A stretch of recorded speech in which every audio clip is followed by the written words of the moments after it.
Et j'ai pensé à un truc mortel. Ah ouais? Ouais, on va rajouter des sons de gratin. 3 000 € le kilo?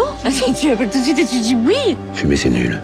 Ça fait tousser. Parle avec les représentants de l'État. Moi, je suis pas dans les magouilles. C'était votre sœur. Ne la juge pas, tu ne la connais pas, t'es déjà occupé à la juger. C'est toi qui fais la loi maintenant. Je fais pas la loi, moi, non. Moi, je suis dans la diplomatie, moi. Quel vœu souhaitez-vous que j'exauce? Qu'est-ce que votre cœur désire le plus? Bien dormi? Comme un bébé. Et vous? Comme un homme. J'aimerais assister au cours. Nous vous octroyons 45 secondes d'avance. Vous voulez un whisky? Ou juste un doigt. Vous voulez pas un whisky d'abord? Is it okay with you?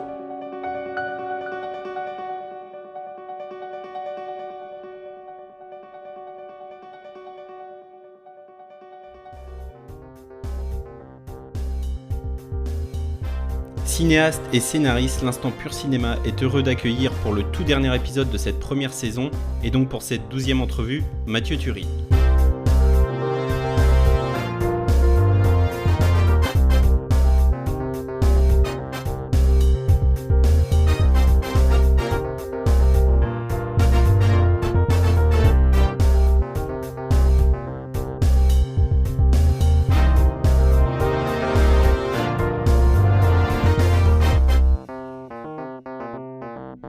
Tout d'abord, salut Mathieu, merci infiniment de m'accorder de ton précieux temps. On est à quelques jours de la sortie de ton nouveau film, à l'heure où on enregistre. Merci de venir conclure cette première année de podcast, cette année remplie d'entrevues, c'est la 12e. Merci au parrain de cette première saison, Stéphane Gaudin.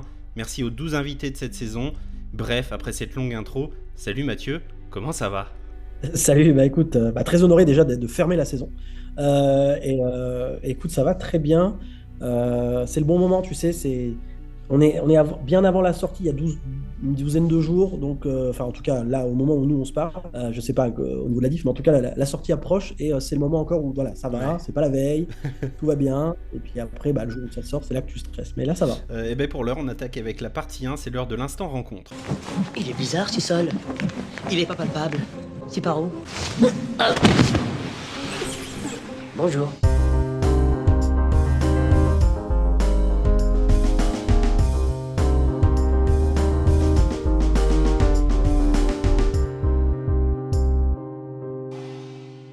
Réalisateur de 3 longs métrages, Hostile en 2017, Méandre en 2020 et donc Gueule Noire en 2023, qui est sorti mi-novembre, le 15. C'est quoi ton parcours ? Alors, moi j'ai un parcours à la fois classique et atypique, c'est-à-dire que moi je suis né à Cannes. À 18 ans, je suis monté à Paris parce que je voulais être réal déjà, et je savais qu'en gros, tout allait se jouer à Paris. Donc j'ai fait l'ESRA, qui est une école de ciné, en 3 ans, mais pendant l'école, je savais très bien qu'en sortant, il n'y aurait pas du boulot, qu'il fallait en trouver. Donc je me suis dit, ok, au lieu de galérer, quitte à galérer, autant galérer sur les plateaux. Donc en fait, j'ai eu du bol, j'ai réussi à intégrer des tournages assez ouf très vite, puisque le premier film sur lequel j'ai bossé, c'était G.I. Joe de Stephen Sommers. Après, c'était Inglourious Basterds de Tarantino. Et de fil en aiguille, pendant 9-10 ans, j'ai pu bosser en assistant réa, monter les échelons sur des films de Guy Ritchie, de Clint Eastwood, de Woody Allen, de Luc Besson. Enfin, j'ai rencontré beaucoup de réals j'ai vu beaucoup de gens travailler de façon différente. C'était presque la meilleure école du monde. Et à côté de ça, je faisais mes courts-métrages. Et j'ai fait un court-métrage, un peu le premier vrai gros court-métrage que j'ai fait, c'était Sons of Chaos, qui en fait, on l'a fait avec 3000 balles, c'était un film post-apocalyptique, on a tourné dans des décors qu'on avait trouvés il y a des années, enfin bref, c'était vraiment le truc entre potes, un peu sérieux, on avait tourné en rep, tout ça, donc on voulait quand même que ça ait de la gueule, et on a fini à CJS en compète, donc ça a été vraiment le truc, ah ok d'accord, ça prend. Voilà, après j'ai fait un autre court-métrage, Broken, qui était l'inverse, puisque c'était 2 personnes dans un ascenseur, et c'était 25 minutes de dialogue, c'était pour travailler un peu cette partie-là que j'avais pas fait sur le court-métrage d'avant. J'ai rencontré Xavier Jans, et qui en fait lui m'a vraiment aidé en fait à rencontrer des gens.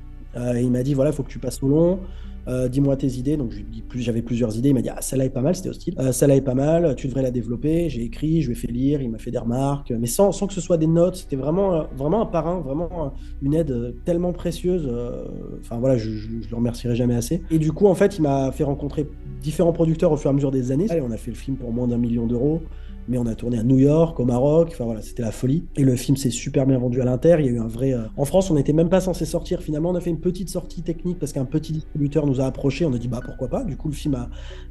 voilà, on avait 2 copies, dont une au Grand Rex, et on est resté quand même 2 semaines, donc 3 semaines. Ouais, écoute, on a fait, je crois, 4000 entrées, mais avec une copie ou 2, quoi, tu vois, enfin une... Bah ouais, c'est ça, c'est un gros ratio par copie, donc c'est bien. Ouais.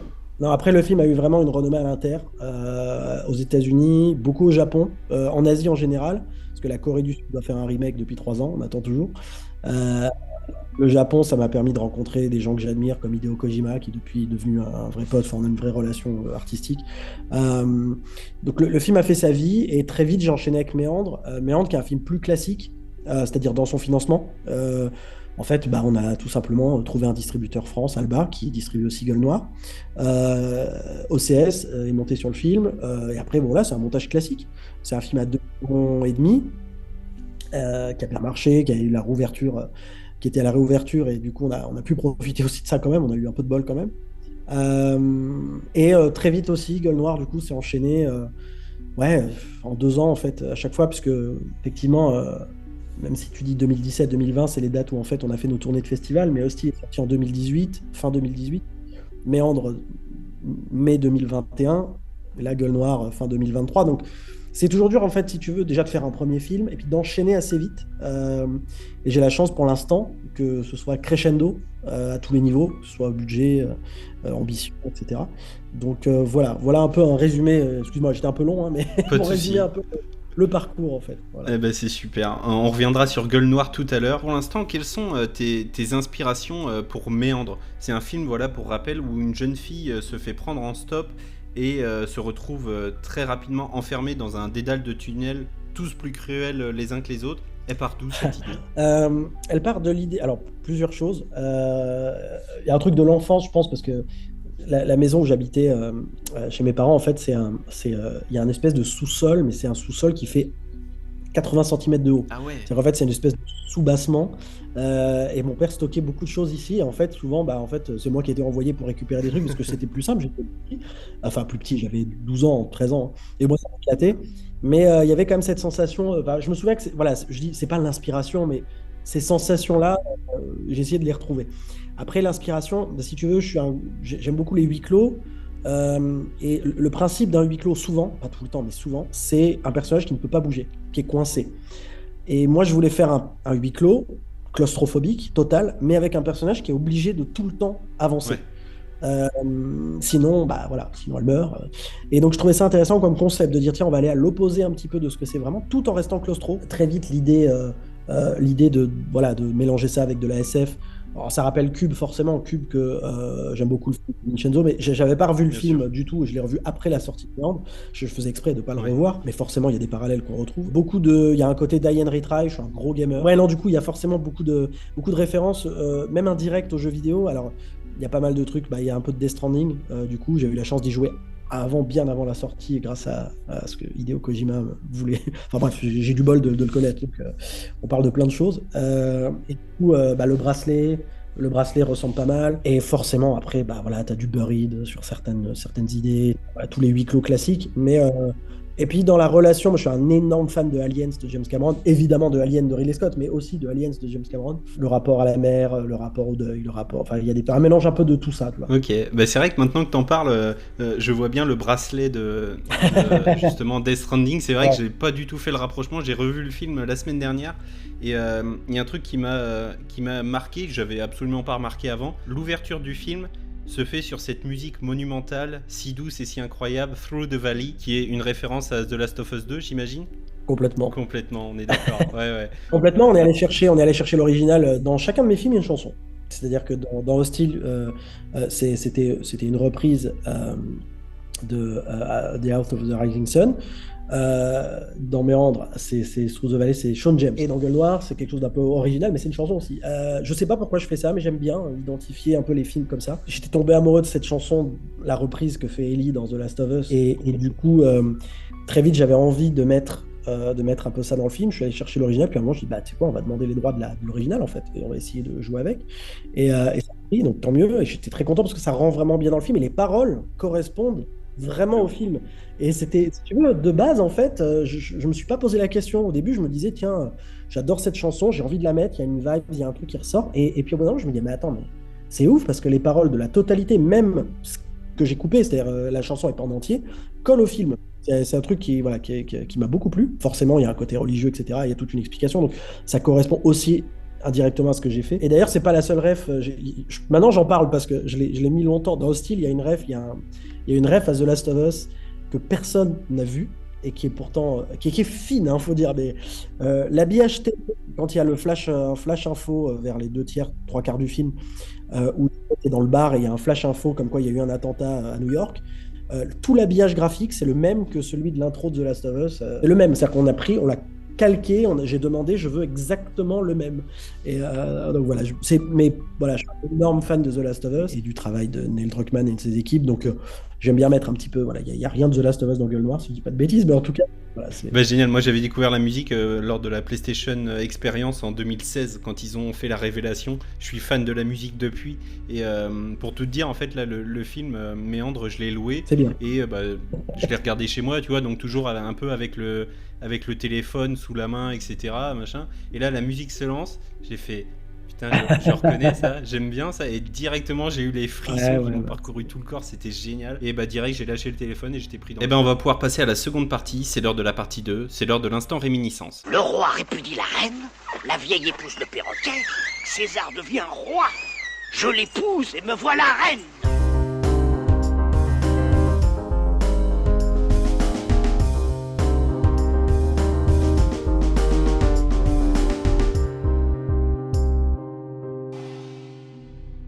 Alors je vais te poser plein de petites questions. Pour répondre, c'est ce qui te vient à l'esprit tout de suite. Si jamais je te repose la question demain, en fonction de tes envies, de ta fatigue, de tes humeurs, tes réponses pourraient être complètement différentes et il n'y aura aucun souci là-dessus. Est-ce que c'est bon pour toi ? Très bien, vas-y, je suis chaud. Ton film préféré ? Waouh, c'est dur. Ouais, c'est terrible comme ça, je te préféré Braveheart de Mel Gibson. Ok. Pour plein de raisons.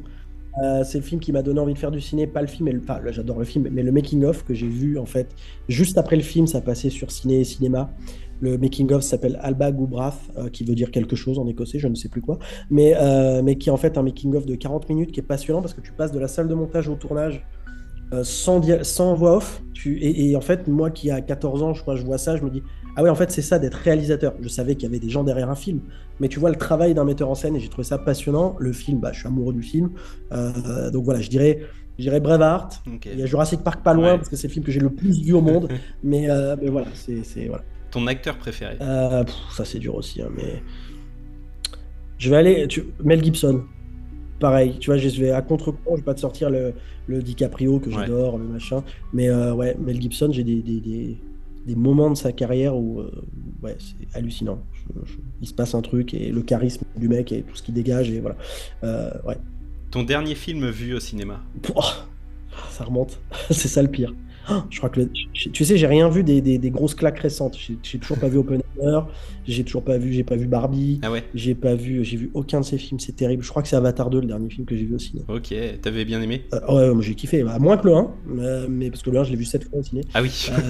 Mais j'ai quand même pris une grosse claque et puis c'est Cameron quoi, c'est-à-dire qu'en fait même quand tu crois que ça va pas être bien, en fait c'est bien. Après tu peux toujours critiquer plein de choses dedans, mais c'est des vraies expériences complètement différentes. En fait, si tu veux, j'ai raté Oppenheimer en salle et j'ai pas envie de le voir autrement, donc c'est très bizarre. Il faudrait que je trouve peut-être une salle qui le passe encore. Mais... Tes dernières larmes au cinéma, c'était pour quel film ? Du coup, ça doit remonter aussi. Ce sera peut-être pas les dernières.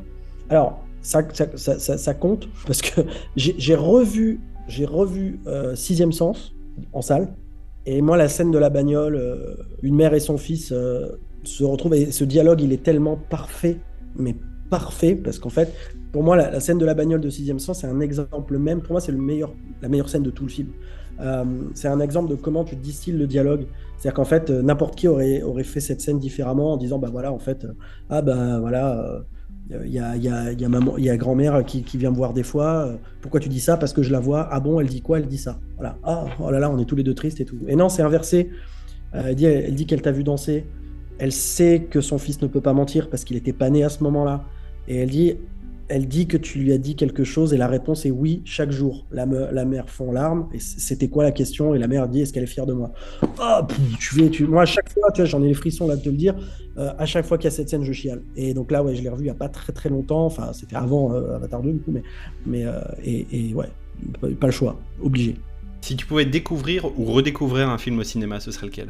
Si je pouvais redécouvrir Jurassic Park, parce que c'est le film que j'ai le plus vu au monde, et même si à chaque fois, bien sûr, c'est quand même un plaisir, la découverte, quand je l'ai vu, si tu veux, le fait de voir, pour moi, les dinosaures étaient forcément vrais, en fait, tu vois. Et d'ailleurs, le film est méta, il jouait là-dessus. Dans le film, c'est vous allez voir des vrais dinosaures, et pour le spectateur, c'est vous allez voir des dinosaures en CGI, donc vous ne les avez jamais vus comme ça. Donc pour vous, ils vont être vrais. En tout cas, il n'y a pas que des CGI, puisque les effets pratiques électroniques sont incroyables. Mais en tout cas, vous allez voir des dinosaures, en fait. Vous n'en avez jamais vu vraiment, vous allez les voir. Et cette découverte-là, ça m'a marqué à vie au fer rouge. La dernière, ton plat préféré? La pizza. Ça, c'est facile. Tu sais, j'ai un album dans mon iPhone, parce que j'ai découvert un truc avec l'iPhone, c'est que tu peux taper dans les photos des mots, et il te retrouve toutes les photos. Donc si tu tapes pizza, il te ressort toutes les pizzas que tu as pris en photo depuis ton téléphone. Et j'ai fait ça par hasard, et depuis, j'ai fait un album pizza. Et à chaque fois que je prends une photo une pizza, je la mets dans mon album. C'est triste un peu. Mais voilà, mon but, c'est de manger toutes les pizzas du monde. Ah oui. Non, mais plus sérieusement, là, tu vois, je reviens d'Italie où j'ai été en festival pour le film, et j'ai mangé pour la première fois de ma vie une pizza flambée, c'est-à-dire qu'en fait, la pizza arrive et elle brûle. Il y a du feu. Et en fait, c'est la sauce piquante qui brûle, et ensuite, une fois que c'est fini de brûler, ça ne brûle pas la pizza, hein, c'est juste un effet, tu vois, comme tu fais une crêpe au Grand Marnier ou quoi, mais c'est une pizza flambée, et c'était excellent. Voilà, tu vois, c'est tout ce que je me souviens de ce, ce passage en Italie. Voilà. Eh ben, je te demanderai des adresses au cas où j'y vais. Je t'en enverrai sans problème. On va pouvoir enchaîner avec la troisième partie. C'est l'heure de la partie 3, c'est l'heure de l'instant présent. Je compte 5, 4, 3, 2, 1, et à 0, paf! Je lui explose la tête comme une pastèque. Il dit 5, 4, 3, 0 et après, paf, pastèque. Je sais, c'est un peu décousu. Moi, je vous retranscris ça pêle-mêle aussi.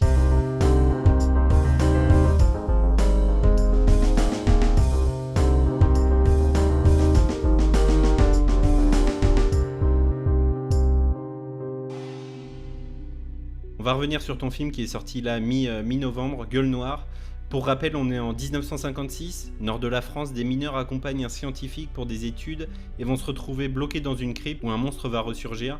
J'en dirai pas plus, c'est quoi la genèse du projet? La genèse du projet, je suis un gros fan de Lovecraft. Il y a un truc que j'aime beaucoup chez Lovecraft, c'est qu'en fait, pour moi, c'est un des premiers à avoir fait ce qu'on appelle presque un univers étendu, c'est-à-dire que Lovecraft, un peu comme Tolkien, mais personne n'ose y toucher, ce qui est normal. Lovecraft, c'est un peu comme Star Wars, c'est-à-dire qu'en fait, il y a une œuvre, et elle est tellement cohérente en termes de mythologie, mais elle est aussi très ouverte, c'est-à-dire que c'est pas un bouquin et la suite de l'autre, et pourtant, on trouve plein de réminiscences, et ça pourrait être dans le même monde, et on retrouve effectivement, forcément avec les grands anciens, etc. Donc il y a une mythologie générale, et plein d'histoires racontées dans ce monde qui pourrait être le nôtre. Et du coup, il y a des gens, depuis la mort de Lovecraft, qui continuent à rajouter des petites pierres à l'édifice sans abîmer, un peu comme l'univers étendu de Star Wars, qui était génial pour ça à la base. Et en fait, Lovecraft, tu peux facilement te raccrocher, rester cohérent avec son univers. Et donc, c'est ce que je voulais faire, moi, à mon modeste niveau. J'avais envie de tester ça, étant un grand fan de Lovecraft. Et du coup, je cherchais une raison d'intégrer ça dans un univers français. Donc très vite, je me suis dirigé vers le film d'époque pour coller aussi à l'ambiance de Lovecraft. Je trouve que ça marche mieux quand c'est d'époque, quand les gens essaient de faire du Lovecraft. Et très vite, je me suis dit, qui pourrait découvrir une société secrète ou une civilisation perdue en France à une certaine époque. Et très vite, les mineurs de charbon, c'est arrivé. Et donc, je me suis mis à faire des recherches. Donc, tu vois, ça s'est fait dans ce sens-là. Moi, le genre, je pense qu'il faut l'aimer, il faut l'accepter, il faut l'adorer. Il ne faut pas le pousser d'un bâton et dire « Ouais, j'ai fait un film de genre. » Bon, c'est un film qui parle d'un truc, puis il y a un peu de genre. Non, moi, c'est vraiment, c'est venu du genre. Et ensuite, j'ai ramené le côté franco-français, de raconter une histoire dans nos racines et dans notre société. Et du coup, j'ai fait énormément de recherches sur les mineurs. Années 40, 50, 60, c'est-à-dire le début de la fin, on va appeler ça. Et donc, en fait, très vite, j'ai découvert des trucs complètement cinématographiques, mais que ce soit le principe des tampons au Maroc, les recrutements de Félix Maura, notamment, la salle des pendus, toute une organisation très militaire, le fait que forcément, on était juste après-guerre, donc il y avait aussi des réminiscences de tout ça. Enfin voilà, il y avait tout un truc que je trouvais passionnant et qui sortait un peu de la référence des mineurs de charbon qui est Germinal.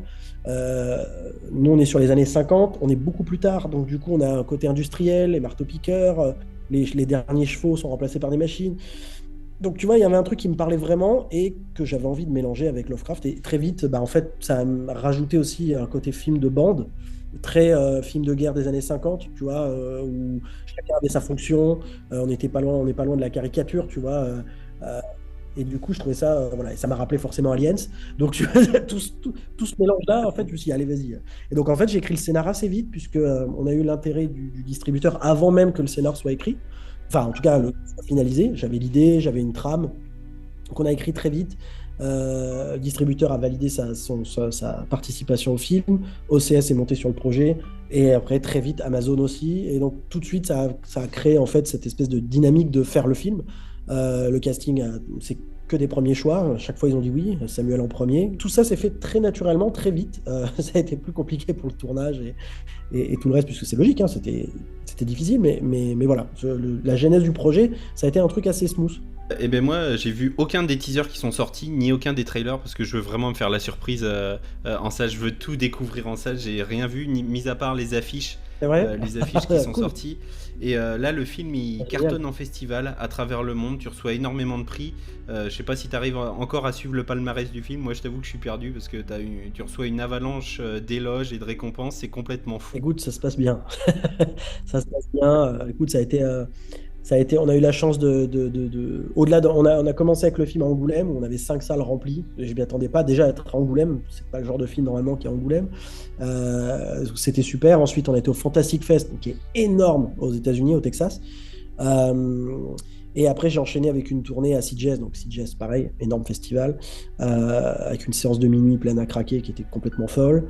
Je suis allé à Los Angeles, au Screamfest, on a gagné 4 prix, notamment meilleur film, et qui est un festival que je rêvais de faire depuis très longtemps. On a été projeté au Chinese Theater. C'était la folie. Et après, j'ai enchaîné avec pas mal d'autres festivals aussi. Et ça continue un petit peu, mais oui, on a eu à Toronto, oui, on a eu 6 prix à Toronto, au Toronto After Dark, qui est pareil, un festival où c'est que des prix du public en plus, donc c'est vraiment quelque chose de particulier. Écoute, après, voilà, c'est la vie en festival, c'est la vie des films. Moi, c'est pour ça que je fais des films aussi, c'est pour ça que je me déplace en festival beaucoup, c'est parce que ça te permet de rencontrer le public, d'échanger. Après tout, on fait les films pour les gens. Donc voilà, si on les fait juste pour rester chez nous et attendre de voir les entrées, c'est un peu triste. Moi, j'aime bien aller au contact. Donc non, j'ai beaucoup de chance que mes 3 films aient eu des très très belles vies en festival. Du coup, tu commences à connaître les gens après, etc. là-bas. Mais ouais, je pense que c'est important d'aller au-devant. Alors c'est toujours risqué parce que tu prends le risque aussi que des gens soient déçus, hein. Mais ça permet, je pense, de faire exister un peu le film avant qu'il soit plus à toi, avant qu'il sorte, et que du coup là, pour le coup, en fait, après, c'est les gens qui en font ce qu'ils veulent. Et ensuite, dans un troisième temps, c'est l'élément le plus important, je pense, au cinéma. Celui qui fait qu'un film reste ou pas, c'est le temps. C'est ni le box-office, ni les critiques, c'est le temps. Et on le sait, hein, des films qui n'ont pas marché ou qui ont été très mal critiqués, qui se retrouvent à être encore là, et à l'inverse. Et voilà, je trouve ça assez intéressant, la vie d'un film, quand tu l'acceptes entier, du début à la fin, de voir comment après ça t'appartient plus en fait, et ça devient autre chose. Et je trouve ça passionnant. Tu vas pouvoir écouter le message que je t'ai envoyé. J'ai reçu le mois dernier Nathalie Tissier, donc qui est maquilleuse, chef maquilleuse, et qui était sur ton film Gueule Noire, qui a tenu à te laisser un petit message. Salut Mathieu, écoute, ce petit message pour toi, déjà pour te féliciter, parce que je vois que le film court partout dans le monde au festival, et ça c'est vraiment très chouette. Et je suis ravie pour nous tous qui avons participé au film, mais surtout pour toi. C'est génial, j'ai vu que déjà tu as des prix, meilleur film, donc c'est cool. Plein de prix pour ce film, petit film, mais qui a beaucoup de mérite. Et puis bon, on a beaucoup souffert dans le froid, dans les grottes, dans le noir. Donc c'était un beau challenge, et que, écoute, franchement, je suis tellement ravie d'avoir participé, et je souhaite la plus belle vie à ce film. Et puis, alors là, c'est vraiment pour le petit gag. Alors, c'est un peu un private joke, mais juste pour mon plaisir, est-ce que tu pourrais me redire le nom de cette créature qui gît dans les grandes profondeurs? Parce que ça nous a valu des grands fous rires sur le tournage. Je t'embrasse. À très vite. Alors, la créature s'appelle Mok Noroth. Elle s'appelle comme ça, on l'apprend dans le film, hein, bien sûr. C'est pas un spoil, hein, c'est le nom. Mok Noroth, c'est un nom dérivé de Lovecraft. C'est-à-dire qu'en fait... Lovecraft a tout un bestiaire, et ensuite il y a des gens qui ont créé tout un alphabet et toute une logique là-dessus, et donc j'ai cherché longtemps ce nom, qui a une orthographe particulière, M-O-K'-N-O-R-O-T-H, donc c'est pas Mok Noroth, c'est Mok Noroth, tu Tu vois, c'est un truc vraiment très Lovecraftien. Non, elle dit ça parce que, alors déjà, je suis très très content d'avoir eu ce message et j'ai adoré travailler évidemment avec Nathalie, qui apporte, au-delà de son travail, de son professionnalisme et de son talent, elle apporte aussi, ça fait partie de ces gens qui mettent beaucoup d'eux-mêmes dans ce qu'ils font. Tu vois, et en fait, c'est des trucs très abstraits, mais moi je trouve que ça se ressent dans le film. Et en fait, voilà, j'ai adoré vraiment travailler avec elle et j'espère qu'on aura l'occasion de retravailler ensemble. Et comme elle dit, c'était pas un tournage facile, puisque sur les 7 semaines et demie à peu près, on a tourné 38 jours.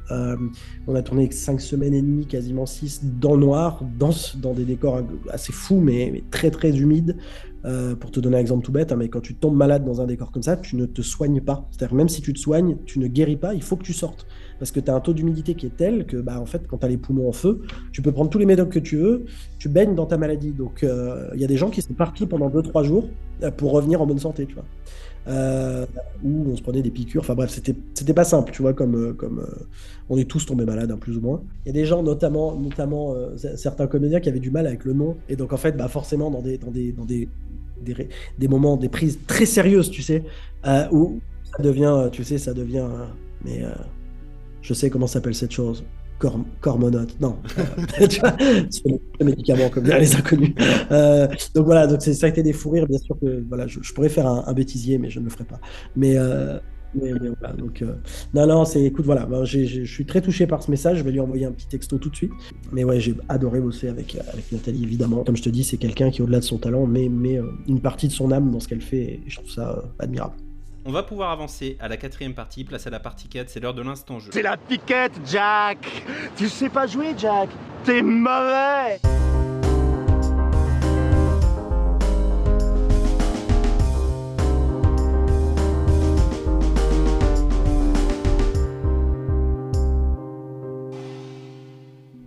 Alors on va jouer à un petit jeu. J'ai absolument aucun mérite puisque j'utilise un réel jeu de cartes qui existe. Ça s'appelle Focult. Le jeu est super simple. Enfin, les règles en tout cas le sont. Je vais te lire des véritables critiques de films qui fustigent des films et le but c'est de retrouver le film.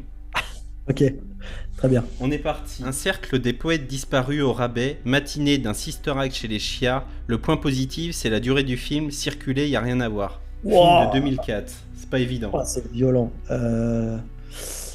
Ah putain, 2004 ? Ouais. C'est quoi, Le Village ? Non. Non. Un film français avec Gérard Jugnot et Jean-Baptiste Monnier. Ah bah Les Choristes. Ouais, c'est ça, bien joué. Ouais, sympa, très bonne critique d'un film qui est culte en France, super, bravo. Exactement. Si on était en 1924, là oui, je dirais que ce film est une bombe atomique. Mais là, désolé, c'est juste pourri. Pourquoi régresser ? Pourquoi retourner au muet ? Est-ce que vous croyez que c'est ce que les gens veulent voir au 21e siècle ? Bah oui, parce que ça a eu 5 Oscars et que ça a fait je sais pas combien de millions d'entrées. Donc The Artist, oui, c'est ce que les gens veulent voir et c'est normal, c'était vachement bien. Exactement, c'est ça, film de Michel Hazanavicius avec Jean Dujardin. Et ben on va avoir le temps de faire la 3e parce que t'es beaucoup trop fort. Mouais, si on désire voir à quelle stupidité peut conduire une émission de télé-réalité, autant en regarder une vraie. Ah, c'est pas simple. C'est pas simple. Film de 98. C'est pas simple. 98. De Peter Weir. Ouais. Ah, bah, Jim Carrey. C'est ça. Oui. Merde. Tu l'as. J'ai oublié le titre, putain. J'ai oublié le titre. Moi, je te le donne. J'adore le Truman Show. Chef-d'œuvre ultime et grosse connerie que cette critique. On est bien d'accord. Bien joué, 3 sur 3. Il est déjà l'heure de se quitter. On passe à l'ultime partie. C'est l'heure de l'instant remerciement. Merci. Merci. Faut écouter.